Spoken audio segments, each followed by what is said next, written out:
I wake up before the sun does. That's the first sign that the day probably won't go in my favor. My alarm hits me like a slap across the face, vibrating on a nightstand, reminding me that sleep is a luxury I haven't properly afforded myself in years. I lie there for a few seconds, not because I'm lazy, just because I need to convince my body that standing up is worth it. My back cracks when I finally sit up. I swear it cracks more than it should for someone my age. I rub my eyes, drag myself to the sink, splash water on my face, and stare at someone who looks slightly older than they actually are. Factory life does that to you. I put on my uniform. It smells faintly of oil no matter how many times I wash it. My gloves are stiff. My boots are tired. And I'm already calculating how many hours until lunch. I leave the house with a half-eaten thought about quitting. But quitting doesn't pay bills. So I lock the door, take a deep breath, and head out. The streets are quiet. The air is cold. I walk fast because the bus doesn't wait for people with excuses. It barely waits for people with tickets. I get on.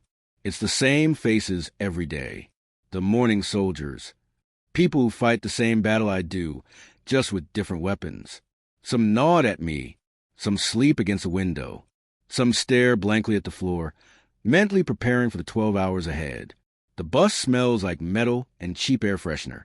I sit down, lean my head back, and try not to think too much. Thinking drains energy, and energy is a precious currency in my world. After 30 minutes of bumps and turns, the factory appears. A giant rectangle of noise, heat, and deadlines. Even from the outside, you can feel the vibrations from machines. It's like the building has a heartbeat, one that's too fast and too loud. I get off the bus, swipe my badge, push through the heavy doors. Warm air hits my face.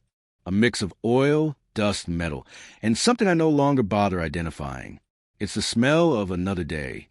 The machines roar. Forklifts beep as they reverse. Someone shouts instructions from across the floor, even though no one can hear them. This is home, whether I like it or not. I check in with the supervisor. He barely looks up from his clipboard. Just a quick nod. The kind of nod that says, "You made it. Good. Get to work." I tie my gloves tighter, walk to my section, and greet the conveyor belt, the same way some people greet their pets. The line starts moving. Parts slide toward me.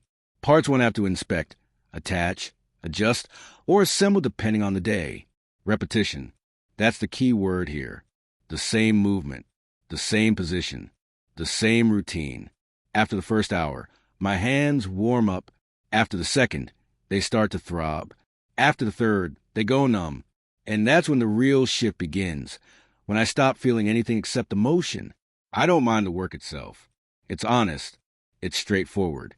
It makes sense. You do A, then B, then C, and a product comes out the other side. Humans don't always make sense. Machines do. Sometimes I talk to myself just to stay awake.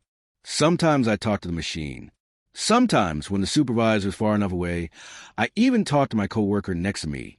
Though talk is generous. It's more like quick shouts between the noise. Break yet? No. Feels like it should be? Always does. We laugh. Not because it's funny. Because if we don't laugh, we might scream. My first break comes 2.5 hours in. I take my gloves off and finally look at my hands. They're red, sore. Small cuts I didn't notice before show up like tiny battle scars. But nothing unusual, just the usual damage. I head to the break room. It's small and always a bit too warm. The microwave hums. Someone's instant noodles create a smell that fills the whole room. Someone else is scrolling through their phone, half asleep. I sit down with my lunchbox. It's not lunchtime, but we call every break lunch. More psychological than nutritional. I take a bite of something I cooked last night and can barely taste.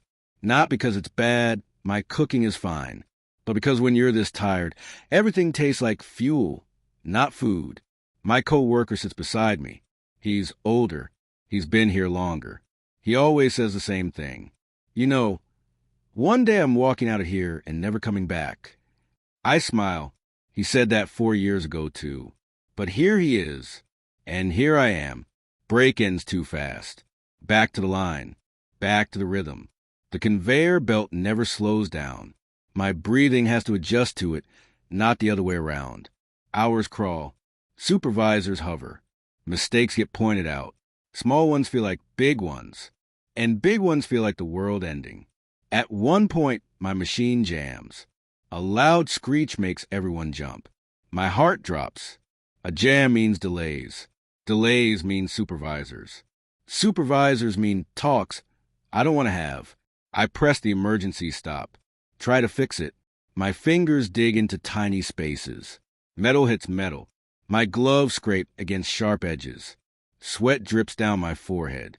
I manage to clear the jam, but not before the supervisor appears behind me. What happened? Jam, I say.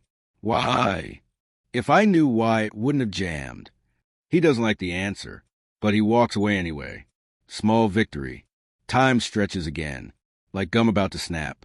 My shoulders burn. My back stings. My feet feel heavier than the machines around me. Lunch comes at last. The real lunch. The lunch that divides a day into survived and still surviving. I sit with a few co-workers. We talk about nonsense. Random things. Food. Weather. Football. Anything except the factory. Because talking about the factory while you're trapped in it feels like punching yourself for no reason. There's a quiet moment. We all eat. No one speaks. It's a silence of people who trust each other enough not to fill the air with noise. Then somebody cracks a joke. A stupid joke. One of those jokes that wouldn't make sense outside these walls. But inside, we laugh like it's the funniest thing we've ever heard. Because laughter is the only thing the factory can't take from us. Break ends. Back to the battlefield. The afternoon shift hits harder. The body is slower. The machines are louder. The minutes stretch long enough to break a person's spirit if they're not careful. I lose track of time. At some point, I check the clock. Only an hour passed. It felt like 6. A co-worker down the line drops a box. It spills everywhere. Small parts bounce across the floor like tiny metal marbles. We freeze. Dropping anything is like setting off an alarm. Supervisors swarm in. Blame flies around. Even when it's an accident, I bend down to help him pick up the pieces. He looks embarrassed. I whisper, "Don't worry. Happens to everyone." He nods but doesn't smile. He's new. He hasn't learned how to laugh at misery yet. I want to tell him it gets easier, but that would be a lie. So I tell him what's actually true. You get stronger. He looks at me like he's trying to believe it. Maybe he will. Maybe he won't. The machines roar again. The line keeps moving. The floor vibrates. The heat rises. And I keep working. By the last hour, my body hits that strange state where pain becomes normal, where you stop fighting the exhaustion and just let it swallow you a little, because the end is close, and close is enough. Finally, the line slows. The lights dim slightly. The sound softens. Shift over. Those 2 words could cure diseases. I step away from the machine. Pull off my gloves. Stretch my fingers like they're made of stiff wire. My boots feel like they're glued to the floor. But I force them forward. 1 step. Another. Toward the exit. Toward air that isn't recycled and heated and filled with metal dust. I swipe my badge again. A beep confirms my escape. Outside, the world feels quiet, even with traffic, even with noise. It's nothing compared to what's behind me. The bus ride home is slower. Everyone looks half alive. Some sleep instantly. Some stare into space. Some massage their shoulders, trying to undo a day's worth of strain. I sit by the window and watch the world pass. Shops, trees, kids playing, people walking freely. Things we don't get to appreciate when we're inside the machine. By the time I get home, the sky is darker. My legs feel heavier. My back feels tight. My dinner tastes like nothing. Just another refill for an empty tank. I sit down on my couch. Close my eyes. Just for a moment. Just to breathe. My mind drifts. Not to dreams. Just to blankness. A quiet, peaceful blankness that feels like a vacation. I think about quitting again. Every factory worker does. Every day. But thinking about quitting and actually quitting are two different things. The truth is, there's something honest about what I do. I may be exhausted. I may be underpaid. I may be worn out. But when I see the products we make, the cars, the appliances, the machines, I think, I touched that. I built that. I helped make that real. Not everyone gets that feeling. I stand up slowly. My knees complain again. I turn off the lights, lie down, and even though I know tomorrow will be just as hard, just as loud, just as tiring, I close my eyes anyway, because that's what we do. We keep going. We show up. We repeat the day again, and again, and again, until the world someone else enjoys finally recognizes the hands that built it.